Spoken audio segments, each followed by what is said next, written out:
Hi, I'm Nikki, the Obsessive Bookseller, and welcome to this week's Reading Ramble. Today I'd like to talk about having a strong online presence without being online all the time. I've been percolating content for this ramble for a really long time because I've been making so many drastic changes in my life regarding my relationship with technology, and I'm finding it continually difficult to find that balance between doing what I feel is best for my own mental health and still being creative and being an active member of the online book community and producing content. I started really focusing on creating video content for YouTube back in August. I'd been kind of dabbling with it throughout the year, but I really committed to it in August. And what comes along with that is this need to see how you're doing. This constant need to check for feedback on whether or not your videos are doing well, what kind of comments they're getting, responding to the comments. Let me talk a little bit about what got me to this point of evaluation. It's been a couple years in the making. Like a few years ago, I finally figured out how to look at my screen time on my phone, and I was absolutely appalled. I had no idea I was spending as much time as I was on my screen. I mean, we're talking 6 hours on a workday that I was spending on my phone, and then at least 8 hours on the weekend. I was playing a lot of games on my phone. I was addicted to social media sites and just on those constantly. And I was texting a whole bunch. Never actually used it to make phone calls. But yeah, that was kind of the wake-up call I needed because I had just been complaining about how I have all these passions and things that I want to do, but I never have enough time for them all. And in fact, that was my ongoing, poor me victim thing, is that, oh, my ambitions are just so many that if only I had the time, I could do great things. And so seeing how much time I was wasting on my phone, humble pie a little bit. So it started with awareness, and then maybe a year ago, I picked up Digital Minimalism by Cal Newport. For the most part, he doesn't talk about abandoning your digital life altogether. He talks about getting real with yourself and figuring out what your core values are, what contributes to making your life better, and using technology as a tool to help you get there and not using it beyond that. And so the first time I read it, I evaluated all the tools that I was using and realized that Facebook was not contributing to anything that I wanted to accomplish in life at all. Neither was Instagram. So I got myself off of both of those almost completely. Over the last year, I've been consuming random bits of information. I read Indistractable. I read The Shallows. I recently finished 24/6. And I watched the documentary The Social Network. All of this content consumed, I'm super aware of what my habits are and what I'm doing, and yet I'm still picking up my phone constantly. And see, even as I'm filming, I just got a little notification pop up on my phone. Good God. I recently reread Digital Minimalism for a little bit more inspiration to kind of take the next step, and considered strongly getting a flip phone, because even though this time around I deleted everything that was a potential distraction and something that I'm compulsively checking from my phone, that worked for a couple of weeks until I figured out that I could access everything with just a few more steps in the web browser, and my phone will not let me delete my web browser. This is a sick problem because I feel like I have a lot of self-control generally. I feel like I am pretty on top of making what I want to happen come to fruition. Is that the right word? And yet, all this effort, and I still can't get myself to stop checking Goodreads through my web browser. And luckily, my channel is still humble enough that the amount of comments that I have is not overwhelming. But it still takes about a half an hour every day to go through everything and respond. That's a lot of time. And so I had to kind of get real with myself on, as I see more growth, what am I willing to do? How much of myself am I willing to invest in this process? So what I got from listening to Digital Minimalism was this very clear sense of my core values and what's important to me in life. And ever since then, I've been kind of trying to orchestrate my entire world to fit that framework. So I thought of something brilliant. I didn't want to switch to a flip phone because I didn't want to give up audiobooks. I didn't want to give up the ability to read on my phone. There are a lot of things and I write on my phone. I'm writing a book on my phone on a Scrivener.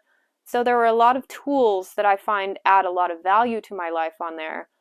But that stupid internet that keeps tempting me to get on. So I thought of a brilliant plan. I looked at my husband and I said, this is kind of crazy, but I want you to give me a 5-minute limit on the internet every day, and then you pick the passcode and passcode protect it beyond that, and write it down somewhere so you don't forget, but don't tell me what it is. I'm like, well, worst case scenario, this like drives me so crazy that I can't handle it, so I end up having him unlock it, or heaven forbid, tell me the code. But that one little barrier has been enough to curb that impulse in me.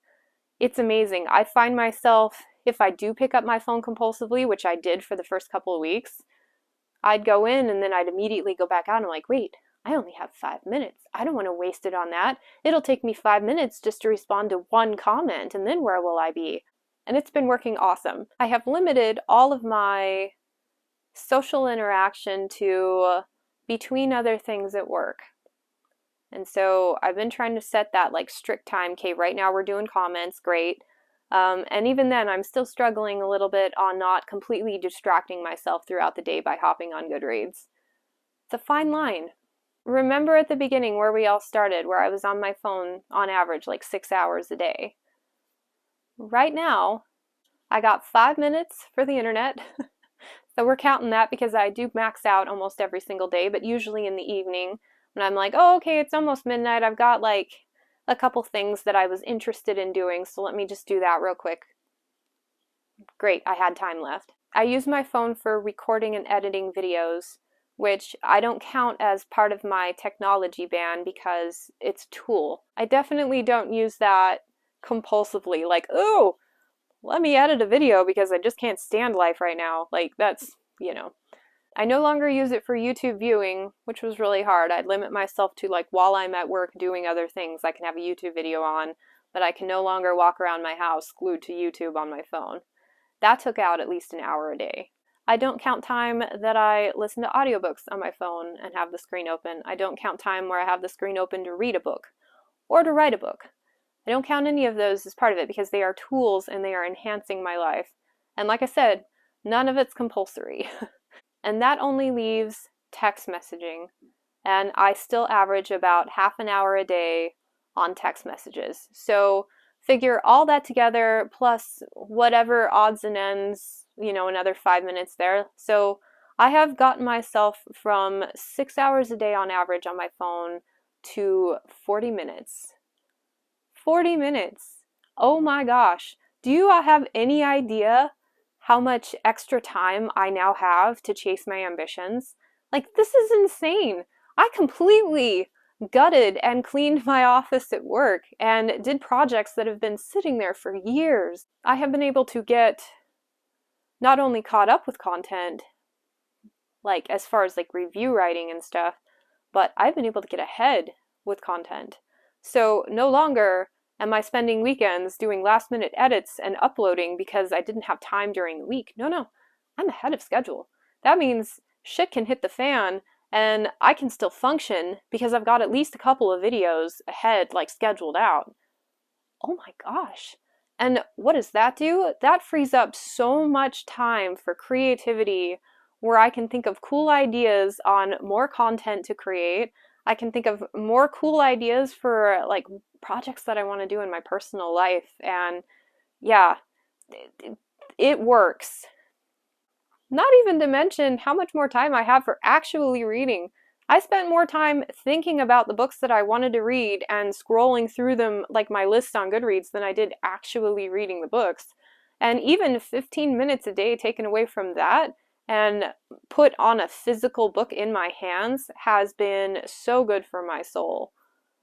Time at home with my kids. I can't tell you how many times I told my son to wait just a minute because I was in the middle of responding to something on my phone. And that habit I have almost eradicated because I want to set a good example for him. If nothing else, I feel like a better parent because of going through all of this, and I'm more present for my kids. There was a couple of really hard years there where I was on my phone for 6 hours a day, 8 hours on the weekend, where I felt just totally disconnected from my life. I was suffering, and I kind of craved that disconnection because a lot of times addictions and phone use is something we do to escape uncomfortable feelings instead of dealing with them. And I've noticed that a lot of the times that I go to pick up my phone in a compulsory manner, it's because I'm feeling uncomfortable. Usually because I'm watching something and I'm getting like secondhand embarrassment, or I remember something that makes me uncomfortable, and so I pick up that phone to distract myself. And so all around, I feel like a healthier individual. So what does that mean for me going forward, trying to find that balance of content creation versus digital minimalism? It means that I know my own boundaries, I know my core values and what I'm trying to focus on in life, and I can still have this creative outlet without being at the mercy of all the things that come around with it. So I can create for the sake of creating instead of creating for the sake of good feedback on it. Now, I brought up a ton of talking points in this video, but at the core of it, I know this is something a lot of people are struggling with. And I know from personal experience that it's not something you can just snap your finger and fix. I mean, for me, this has taken a couple of years in the making, and I'm still not at a place that I'm super satisfied with, but I'm getting there. So I want to know, what part of this video stings to you? What part of what I've talked about like really resonates with what you've been struggling with? And do you have any tips and tricks on how you deal with it? Anyway, thank you so much for allowing me to bare my soul and joining me on this ramble, and I look forward to your thoughts, and I hope to catch you next time. Bye.